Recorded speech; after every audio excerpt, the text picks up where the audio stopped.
झंडू balm. इस company को सन 1910 में झंडू भट्ट जी ने शुरू किया था, जिसे सन 2008 में इमामी कंपनी ने खरीद लिया था। लेकिन इसकी असली किस्मत पलटी सन 2010 में जब सलमान खान की मूवी दबंग रिलीज हुई।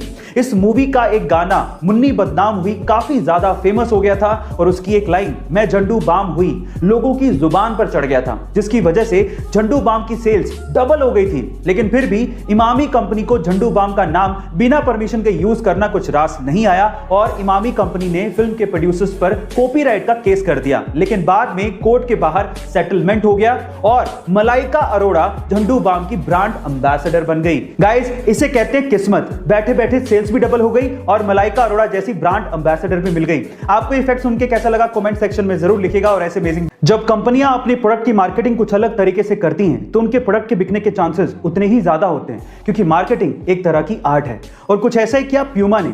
जब 1970 के फुटबॉल वर्ल्ड कप में प्यूमा ने पेले को, जो कि फुटबॉल के महानतम खिलाड़ियों में से एक हैं, उन्हें ग्राउंड पे सिर्फ अपने जूतों के लेसेस बांधने के लिए $1,20,000 दिए, जो कि आज के लगभग 7 करोड़ रुपए होते हैं। गाइस, क्योंकि प्यूमा ये जानती थी कि स्टार खिलाड़ी पेले जब अपने जूतों के लेसेस ग्राउंड पे बांधेंगे तो सारी दुनिया की नजर उनके जूतों पर जरूर जाएगी और जब स्टार कुछ पहनता है तो उसको लोग खरीदते हैं और वो प्रोडक्ट अपने आप सुर्खियों में आ ही जाता है। गाइस, आपको प्यूमा की ये स्ट्रेटेजी कैसे लगी कमेंट सेक्शन में जरूर लिखिएगा। और ऐसे इंडिया एक डेमोक्रेटिक कंट्री है और यहां पर कोई आम आदमी भी उम्मीदवार बन सकता है और चुनाव लड़ सकता है। लेकिन अगर मैं आपसे सवाल पूछूं कि इंडिया के इतिहास में सबसे असफल उम्मीदवार कौन है और क्यों है, तो आप लोग क्या कहेंगे?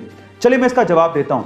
इंडिया के इतिहास में सबसे असफल उम्मीदवार तमिलनाडु के डॉक्टर के पद्मराजन हैं, जिन्होंने अब तक लगभग 199 चुनाव लड़े हैं, जिसमें स्थानीय चुनाव से लेके लोकसभा चुनाव तक शामिल हैं। लेकिन वो सभी चुनाव हारे हैं। इनफैक्ट एक बार तो वो राष्ट्रपति चुनाव भी लड़े थे, लेकिन उसमें भी वो हार गए थे। इसलिए उन्हें इंडिया का सबसे असफल उम्मीदवार कहा जाता है। गाइस, आपको ये फैक्ट जान के कैसा लगा कमेंट सेक्शन में जरूर लिखिएगा। और ऐसे अमेजिंग वीडियोस के लिए शेयर, सब्सक्राइब एंड लाइक। मिलते हैं अगली वीडियो में।